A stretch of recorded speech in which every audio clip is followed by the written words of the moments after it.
What's good? What's good? I'm back. One and only Paul Pickett, host of the Paul Pickett Podcast, aka Triple P, aka the Common Sense Podcast, live on YouTube, Facebook, and Instagram. And we're waiting on a guest. Shouts out to my man Doug Coltrane. Tune in on Instagram. Congratulations on the win, my North Carolina brethren. Once again, it's fight week again this week. You got weigh-ins for BKFC Denver later today, if I'm not mistaken. And you got the fight is actually tomorrow. Yeah. 8 p.m. Eastern Standard Time. And Kamosi versus Esteban Rodriguez is the main event. Can't wait to see that co-main event. Ramiro Figueroa versus El Bandito Brito. Got Josh Copeland versus Corey Willis. Go check out the interview I did recently with Corey Willis. And Andrew Yates versus Rodney Hitton. That's an interesting one. Let's see what the free fights are. You got Ruben Arroyo starts it off versus Matt Meistis. Shouts out to my man Anthony Yost fighting against Angelo Trujillo. And shouts out to Octavian Smash Turner fighting Joby Steffensmeyer. And some other fights as well. It's going to be an interesting fight card. Definitely can't wait to see the main event, man. That's going to be a game changer, whoever wins this one. Definitely going to be a game changer. Shouts out to one tough boxer, Keith Richardson. Appreciate you. He will be fighting his soon at BKFC 89 Palm Desert. Herring versus Manis. Go check out the interview I just did with Nate the other day. And of course, you got Keith is fighting Devin Schwan, who's 1-0 cruiserweight division. So that's going to be interesting. And there's some nice little fights on this one as well. Brian Peterson, Daniel Alvarez is on that card. David Diaz, Jomi Escoboza, who's 10-2 right now. Cody Vital as well. Let's check in on our guest. Make sure she's good. Hope everybody's doing good out there. The weather's kind of hot out here in the North Carolinas. It's definitely crazy. Definitely crazy hot. Let's see. Why am I not seeing the message I sent her?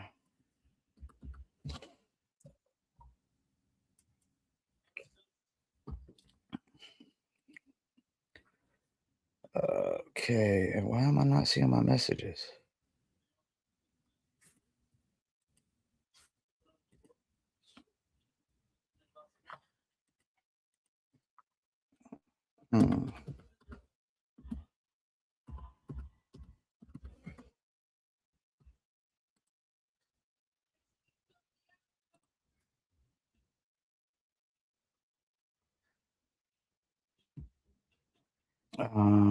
Okay.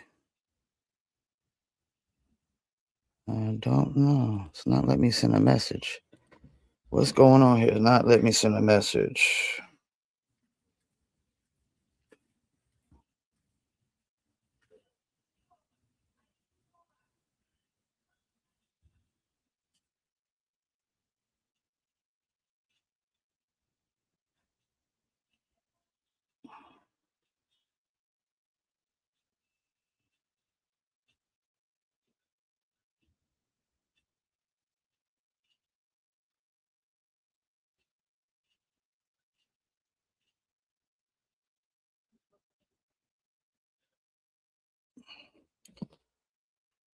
Okay. Waiting on our guests for a second. Let's see who just hit the like button. True Raw, appreciate you. Appreciate everybody tuning in on Facebook right now. Make sure y'all give me that like, give me that comment. If you ain't following, make sure you follow. Hope she ain't get the times mixed up. What's the topic? The topic is I'm waiting on a guest right now. Is the topic. Shouts out to Wanda Tony. Appreciate you. Oh damn, I didn't know they do my little comments the long way now. Okay, that's what's up. Look like my StreamYard done changed my layout a little bit.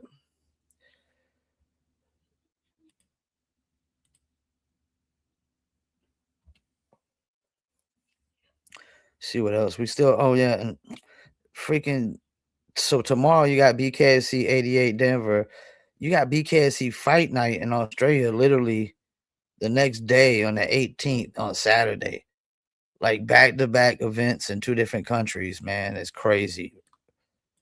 That is crazy. How well of an oil machine you gotta have to do two fight cards, one on April 17th in Denver and one on April 18th in BKFC Fight Night Australia, which is Heppy versus I'm not even gonna try to pronounce his name. Wisniewski. I know I butchered that. Wisniewski, I think is the name. Which Wisniewski won the last fight, so who's no telling how that's gonna go. And then right after that, you got BKFC Fight Night, Clearwater, which is now Gaskins versus Guyman in the main event. But I still think it's crazy that when Jared Warren and the other fight kind of like didn't go through because of some issues with visas and injuries, if I'm not mistaken. I do feel like the Ryan Reber fight should have been moved up to the main event, and this one probably should have been a main event. Up. All right, so we got our guest. Before we introduce the guest, I want to play this little clip so y'all kind of get a little idea of who she is. Let's get into it. Then we're going to introduce her and bring her on. Primary care physician, Dr. Sarah Schell. The Hippocratic Oath most definitely waived for this BKFC bout versus the Peruvian Lady Mejia. Round number 2. Long on the jab. Schell with a right hand, left hook. Schell to the inside, now left, right to the body from Mejia. Mejia tipping her head to do that, get to the inside. Bringing from Mejia. Brendan Fonensteel keeping this fight moving. Fake from Schell with a right hand. Mejia.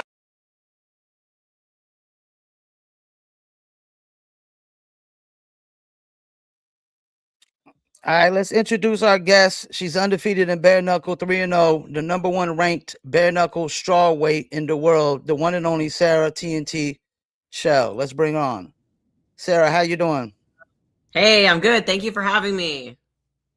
Yeah, you in the doctor's uniform right now. Yeah, and I'm at the clinic. I do most of my podcasts or interviews at the clinic. The rest of my life is really busy with kids, and so this is my quiet place anytime I can do interviews or work. So let's start here. What came first for you? Was it the doctoring or the fighting? It was the fighting. It was the fighting that came first. And in fact, that was in 2010 that I had my first fight, and I was in business school. So I didn't really know what I wanted to do. I was just in business school. But once I discovered fighting, and I discovered it was bigger in the States. I'm from Vancouver, Canada. I immediately, got a student visa in the States because I saw that, there were more women competing in the States. There were a lot of 115-pound women in the States. I moved to America to start a whole different program. I started a science program when I moved to America and ultimately chose the program to become a doctor so that I could stay in the States the longest and continue fighting. Now, what kind of doctor are you? I'm a primary care physician. So I'm the frontline provider for, any condition that you have from the start. And, a lot of us will refer out to different specialists, but I'm very integrative. So, I can manage, treat, diagnose any condition. And for a lot of my patients, instead of referring out, I'm really a one-stop shop. I can really treat and manage, some of the most complicated illnesses. That's what's up. And did I see something? Do you deal with something with like natural remedies or something like that at all? So I'm very integrative. So I'm a primary care physician. So I follow conventional standards. So I do imaging, like x-rays, imaging, prescriptions, I get my patients to regular mammograms and refer out for colonoscopies and exams like that. But I'm very integrative. Give me 1 second, please. My dog just knocked over my light. Oh no, you're okay. Oh man, I'm gonna whoop your butt. Oh man, she is messing with me today. You're good. I got 3 big dogs. This is the second time she's done did this. She likes to be right under me when I'm podcasting. They like to be close to you. Yeah, I can't even go out the backyard at all, and she just like trips out. Sorry about that. So, Nope. you did some MMA.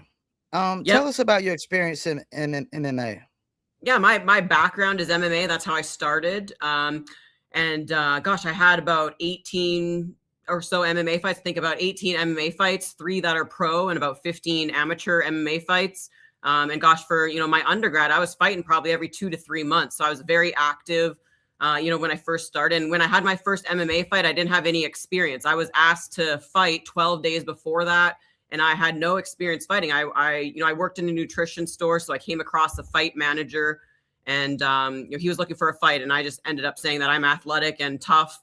And 12 days later, I was fighting on TV on the Fight Network in front of 1,200 people in the crowd, and yeah, I had no idea how big it was, but I was just down to have the challenge, and I literally had no fight training at all.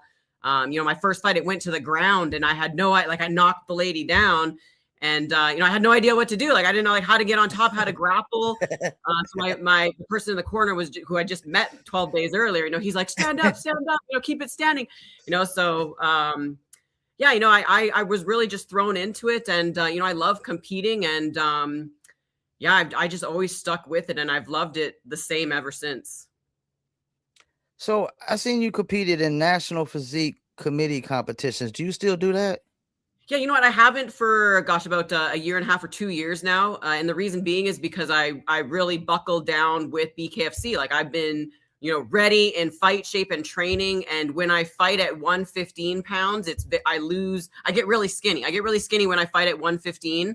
And so it's at the level that I'm at NPC bikini competitions, I need to keep a lot of muscle on me.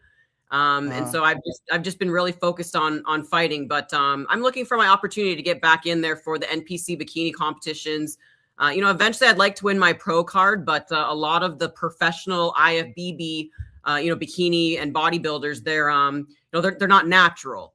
And, right now, like I'm a natural athlete. I've always been a natural athlete, and I have no, intentions or drive to be in a competition where where it's not as fair if I'm natural. So, with bodybuilding, it's a different level. And yeah, so that's why I've kind of taken a step back. I've gotten to as high as I can get naturally.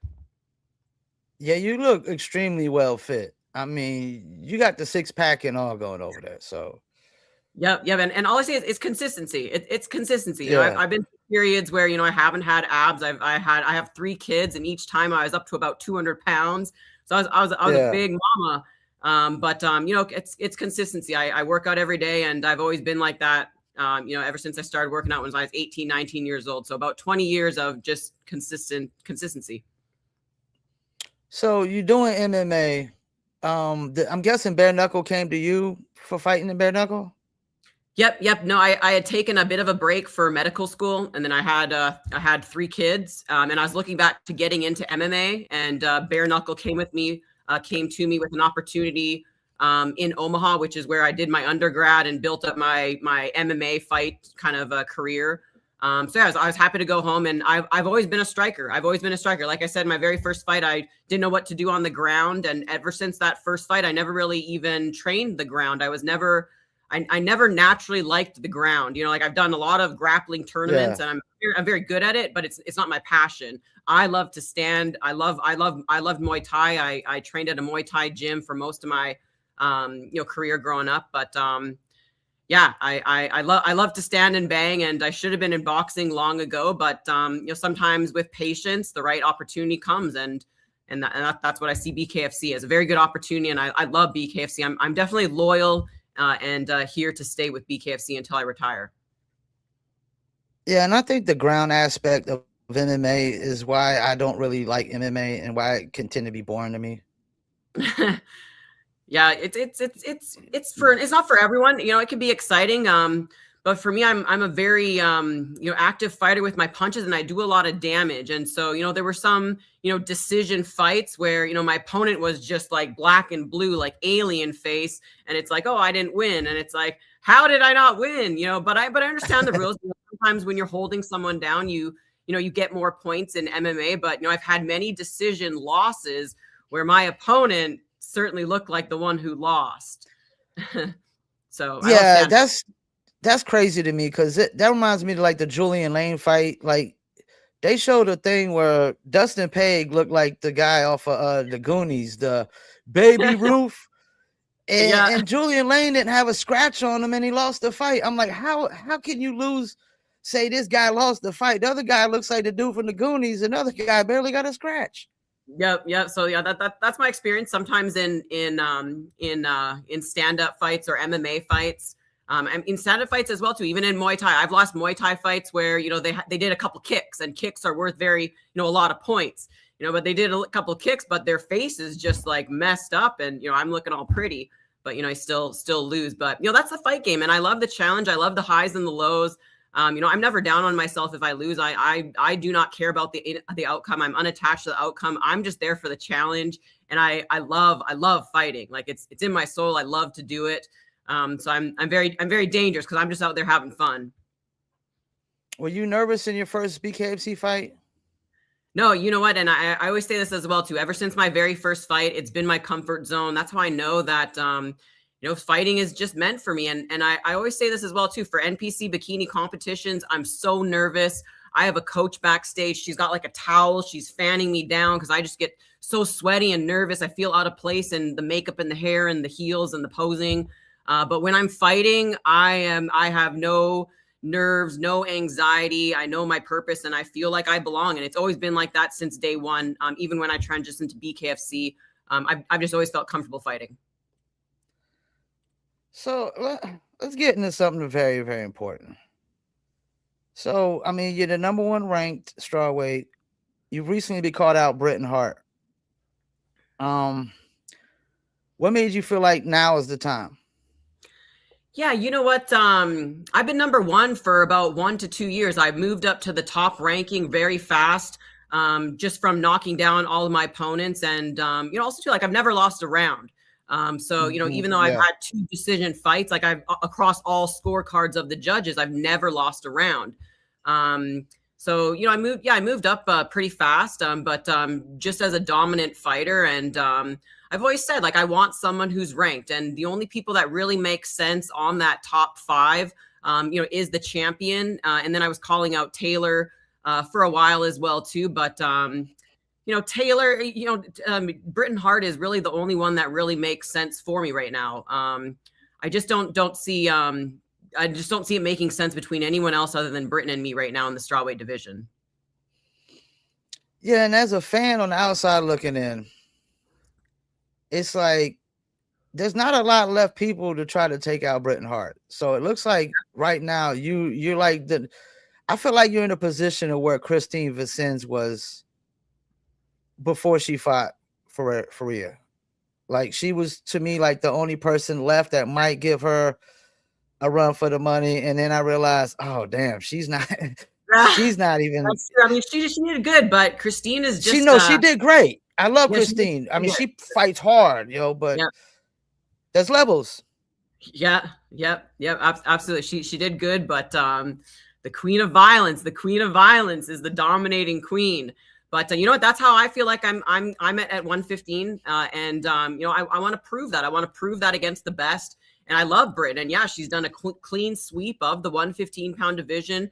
And she's amazing. Like I love Britain. I don't mind starting, a little bit of beef. I love the competitive banter. Like I'm a competitor. Like I love competing. And so I love the back and forth. And at the end of the day, though, like I love Britain. I've said it from the start. Like she's my favorite fighter. When I had my first fight for BKFC, the commentators asked me who I'm a fan of, and the only one that I could name was Britain Hart. I only knew Britain Hart and Christine Feria. And so I said Britain Hart, and I ended up meeting her that day. But goes full circle. A couple of years later, I'm set in line to fight her, and there's no other challenge that I want. I want the best challenge. Do you think she's taking your call out seriously? You know what? Yeah, I think she is. She's been in this long enough, and she can do her research. She knows that I've been fighting for longer than her. At the end of the day, like, we all do our research, whether you pretend like you do or you don't. So she's researching, but she knows I bring a lot of power. She knows I bring a lot of power, and she knows I got a good one too. And I'm sure she's working around that. I don't think she's underestimating me. I think she's going to come very prepared, and I hope that she does. And do you believe that you would be the toughest matchup she's faced yet? Absolutely. At the 115-pound division, I absolutely think that I'm the absolute toughest that she has faced at 115. And she's been the dominating queen for a long time, so she hasn't really faced a challenge in a couple of years. I think she's been getting a few freebies, but not to trash on any of her opponents, but she hasn't fought anyone like me yet. And so, yeah, I think that I'm going to shock the world, and I'm going to be the biggest challenge that she's had at the 115-pound division, without a doubt. And she's long overdue to fight to defend that belt. It's been over a year, literally over a year. Absolutely. Absolutely. And as a fan, I'm of the mindset that you should at least fight once a year to defend your belt. Absolutely. I think they were kicking some women off of the rankings because they had a baby, and at that 12-month mark, they were really quick to take them off the rankings. But that's the way it goes. I know there's lots behind the scenes, so I never like to complain. I like to make jokes and things like that. But at the end of the day, I know they're all doing their best to get women good fights, and BKFC is doing good at building the women's division as best that they can. Now, what do you see in her game that maybe might make you feel confident that you could beat her? Yeah, you know what? One pattern that I see with basically all of her fights are decisions. She is a decision fighter. And so, that's something that right off the bat, I know that she doesn't have power to finish or really even knock down people. So she throws at high volume. Yeah. I know those punches are coming. She's very good at working level. She's going to go body, head, head. She is good at footwork. She moves all around, so she is not a sitting target. But I've been fighting enough to know that power changes everything. And when you have power and accuracy, which I have, I've just been fighting long enough to know that game plans change when you're up against my power. And my power is very deceiving.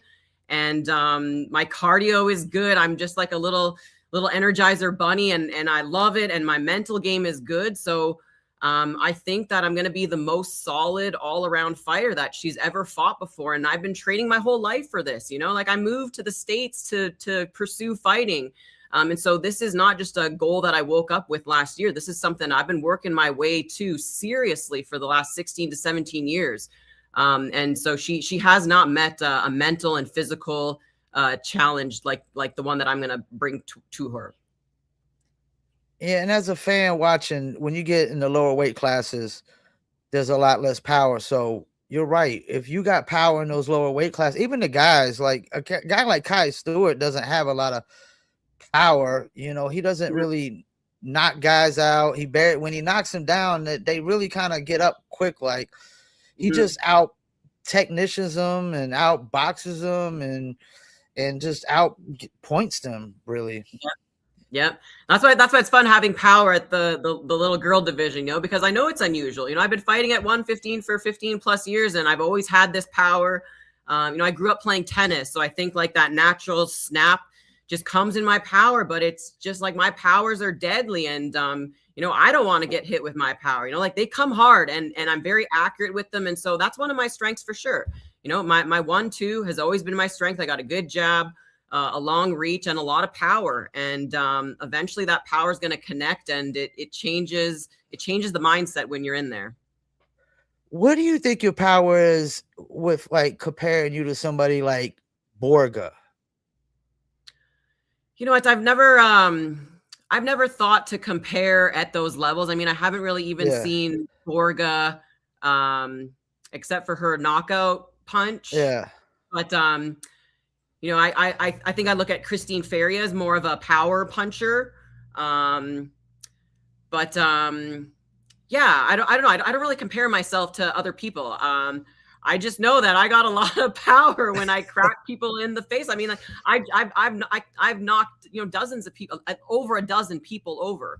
Yeah. It's just something that I've done in consistently Muay Thai fights and MMA fights, kickboxing fights. Like I just knock people down, and it doesn't happen in the strawweight division. I just have unusual power for my weight class, and I got that long reach that's just annoying. Like you got to come into me, and so I'm just an annoying fighter to fight.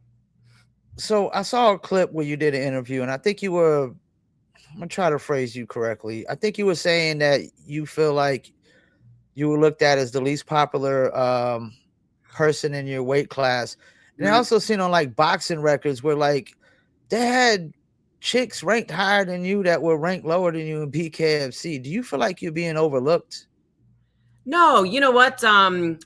I think that there's a lot of opponents who fighting is all that they do. And I think I can rub people the wrong way when I come, fighting, really like longer than all of them. Like I'm the OG. I've been in, martial arts for longer than a lot of these women. But, at the same time, I was building a career and having, making a family. I was doing a lot. So I have a lot going on. And I don't think people really understand how serious I'm taking this. I'm taking it, if not more seriously than anyone on the roster. And I can rub people the wrong way because I'm very serious about this, but at the same time, like I have fun. Like I do competitive banter, and I love this. So yeah, no, I'm pretty confident that I belong at number one at the BKFC rankings. I know a lot of women who have come into BKFC and not done very well in BKFC, are sometimes ranked higher on, other rankings. But when it comes to BKFC, I'm the number one contender. And, I belong in that spot. I've been dominating to get to that spot. And so, I don't mind rubbing people the wrong way. It's competitive. We're not playing ping pong. We're punching each other in the face. And so, once in a while I'll say like, like I can beat up that person, and, that might rub someone the wrong way because, we were talking about punching people. But at the end of the day, like I look up to all women who are on this platform with me. It's, it's really amazing for all of us where we're at. You said something interesting. You talk about having a family and people like thinking you're not all in. Because I remember when Christine Faria kind of came at Christine Vicens the same way. Like, oh, you're a mom. You're cooking dinner for your husband. You think it's like a double standard kind of with the women? Like, guys got families too, but they don't be like, oh, they're not all in. But Yeah, a woman got a family, they're like, oh, she's not all in. Yeah, and yeah, I don't know. I think with my experience, I think women take some of the insults a little bit more personally. I noticed that the men can go kind of back and forth, and they're still friends at the end of the day. Whereas women will say I can beat you up, and the next one will come back and say, well, you're ugly. And it's just like, well, I can't fight with that now. It's just so yeah. Some women take things a little bit too personal when it's just fun back and forth banter. I don't think Christine means anything by that. There's certainly some women who are parents and they are just badasses, and I'm definitely going to show that. I think that parenthood and being a doctor, I think it's a more busy of a life, but the way that I'm able to compartmentalize it, it all makes me stronger than if I were just a fighter on its own. And so fighting is not my only identity, and that's what makes me so dangerous when I'm out there. Yeah, people are going to start to learn more about me and see that. But I think being a doctor and being a mom really makes me stronger as a fighter. I've a lot more drive and purpose and understanding with what I want to do and what my purpose is. So I'm gonna put you on the spot with this question. I never really do these kind of questions, but this one, I like to look up all the info I can find on ChatGPT, and then I have it actually bring up some questions for me, and the ones I like, I'll pick and choose, and then I'll put the rest. But I saw this one that said, "Are you better than Britain Hart? Yes or no?" Absolutely, yes. Well, the most well-rounded fighter, I believe, is what I'm going to show that I am when I'm up against Britain. And if she was watching right now, what message would you have for her? You know what? I don't have anything negative. I want her to come in the best shape that she possibly can. I want her to have a good fight camp. I'm not sending any negative energy. I want the best challenge, and I'm excited. I'm excited for that challenge. Britain is the test that I want to pass, and that's what I'm studying for. Now, has there been any talks with the company about this fight? Or have you had any talks with them about maybe your next fight? Yeah, no, there's been lots of talks, lots of dates that were proposed. You know, for one reason or the other, it didn't work out. Events got canceled, but there is a date that is currently in the works, but contracts haven't been signed yet. But there's something in the works to be announced soon, I would imagine. But something is in the works. Like with a fight like this, I'm guessing the fight promotion and the champion has to want this fight, correct? Yeah, I would assume so. And I know Britain's been asking for this fight as well too, but I think you know, a big kind of delay has been that you know, neither of us are OnlyFans girls, and so we don't have just nationwide exposure wherever we go. And so they've been waiting for an event that's either, you know, a huge event that draws in people anyways, or it's close to one of our homes. So unfortunately, being the 5-time, you know, title champion, she doesn't, you know, she's not an OnlyFans girl, so she doesn't have the draw nationwide. And so unfortunately, 5-time champion doesn't just get to say, I want to fight here, let's do it. You know, so there's been behind the scenes stuff that not only Britain, not even Britain can pull the strings for. So, but that's okay. We'll change it. I'm going to be the first physician to have a world title.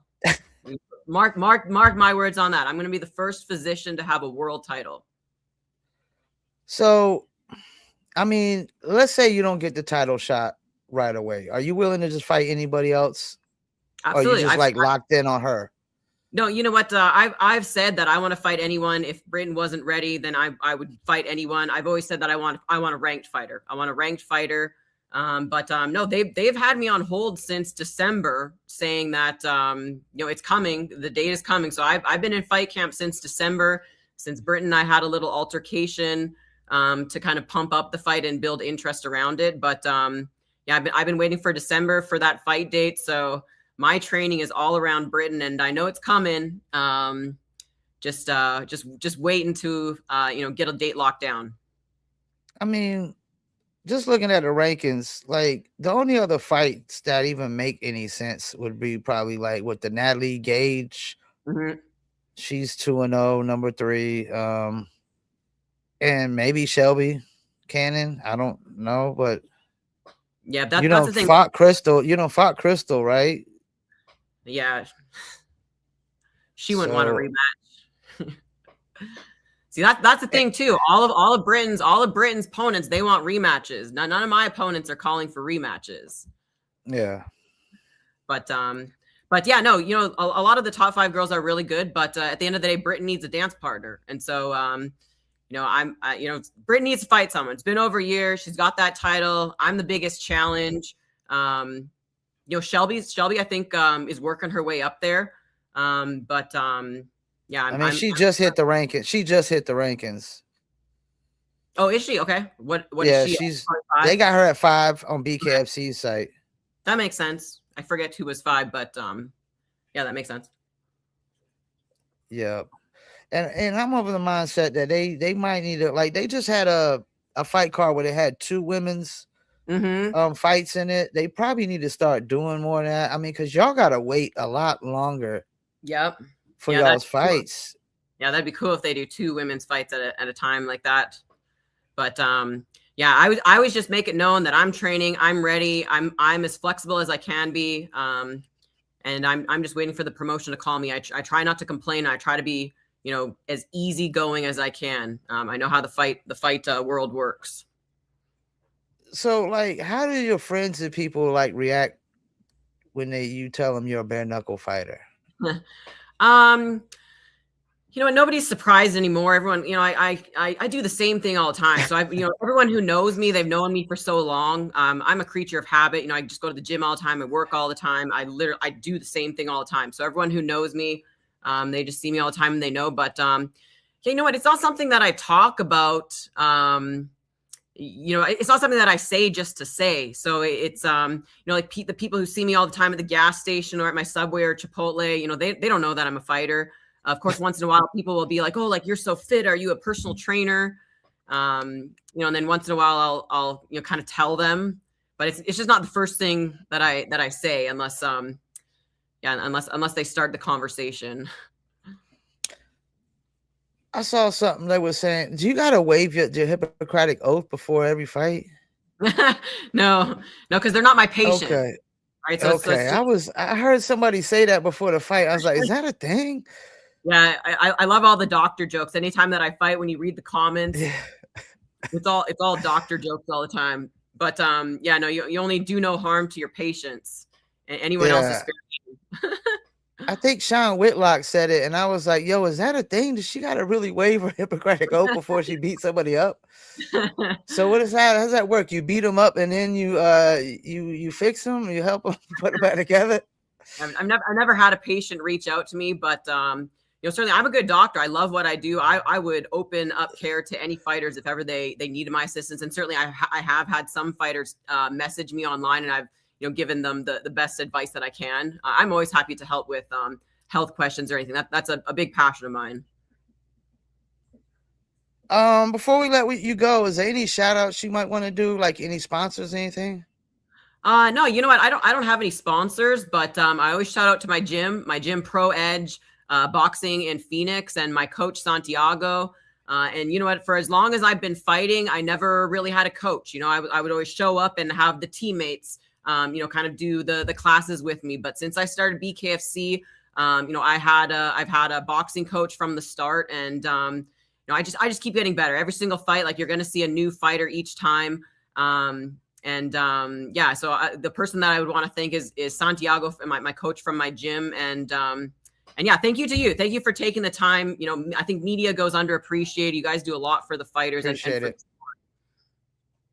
Yeah, I just this sport is actually starting to become my favorite sport. It really, really is. It's really exciting. And like I was saying before you came on, it's crazy. They got 2 fights this weekend. They got one tomorrow, and they got one in Australia the day after. Yeah, it's busy. They're having lots. I mean, that's crazy. Like, I don't know a fight promotion that could do back-to-back fights like that. Yeah. Yep. They're. But I appreciate you taking the time out. You're more than welcome to come back on, and hopefully you get that fight here soon. And I'll be, watching and seeing if you do. Absolutely. I'll come back on after I get that fight announced. It'll be announced soon. So you reach out anytime that you want to re-talk. All right, please do. All right, cool. Nice talking to you. All right, Doc. Bye. Well, there you have it, Sarah, TNT, Shell. Sorry about my dog knocking over the light earlier. It's the second time she done did that. Yeah, man. I mean, when you're the number 1 ranked in a division, like, at some point you're gonna deserve a title shot. Bretton Hart hasn't fought in it's been literally over a year. Last time she fought was like April of last year, if I'm not mistaken. So it's been a year. It's about time to defend the belt. She's went through everybody that she's fought. I mean, at first Britain had a few losses at the beginning, but then she just been going on a long winning streak. I mean, the only person that's really beat her is, like, I think Beck Rollins once and Christine Faria twice. Ever since that, she's just been winning and winning and winning and winning and winning. So, I mean, there's not a lot of people really left to challenge her. Sarah TNT Shell is definitely one of them. Boom Boom Cannon is definitely coming up, and if Sarah fights and it doesn't go her way, I mean, I could see Boom Boom Cannon getting her shot next. But yeah, man, just not a lot of people left. That's the thing. Christine Faria has done clean out her weight class. I mean, I don't see nobody beating her. She's probably gonna retire the champ. And if Bretton Hart gets through her next 2 fights, it could be the same for her, man. It could be the same for her. Like, she's just been beating everybody they put in front of her for a long time now. Um, yeah, man, you gotta respect the women of bare knuckle, man. You guys respect the fact women getting in there and bare knuckling it. Some of them are beautiful as hell, and they get in there and get their faces fucked up. They come out looking not too beautiful. So yeah, man. Shouts out to Sarah Shell. Appreciate her taking the time out. I don't have any more interviews coming up just yet. We'll be hitting up a few more people and setting up some interviews. I should be bringing Doug Coltrane back on as well here real soon after his win out there in Hawaii. Brought the win home for all of North Carolina. You got the wins today for BKFC Denver 88. Denver, Kamosi versus Rodriguez. I'm gonna definitely tune into that in a few. And tomorrow, 8 p.m. Eastern, is the fight card. Can't wait. I literally probably interviewed. Let's see how many people I interviewed on this fight card. 1, 2,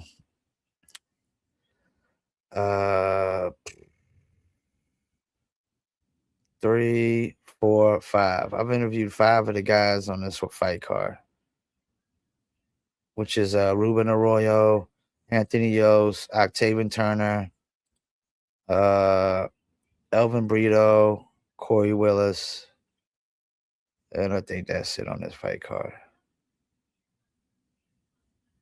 Yep. And Elvin Brito, this is gonna be a really interesting one too. Romero Figueroa, Elvin Brito.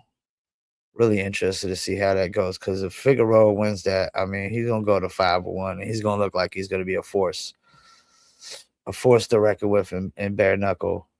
He done beat Howard Davis, which I think was very shocking to a lot of people. I don't think most people expected Howard Davis to lose that fight. Yeah. Before I go, shouts out to Mama Reaver, one of my biggest fans. Always be tuning in and checking out my interviews as well. Appreciate everybody tuning in on YouTube, Facebook, and Instagram. All right, we about to wrap it up. We got shouts out to OG Prestige, shouts out to Wanda Tony, appreciate you. Shouts out to True Raw as well. Make sure I get off here and clip up some of these clips. And we gotta be on the lookout, see if Sarah gets this fight with Bretton Hart. And like I said, Bretton Hart should be fighting here real soon. Real soon. I appreciate y'all tuning in. Peace, and I'm out.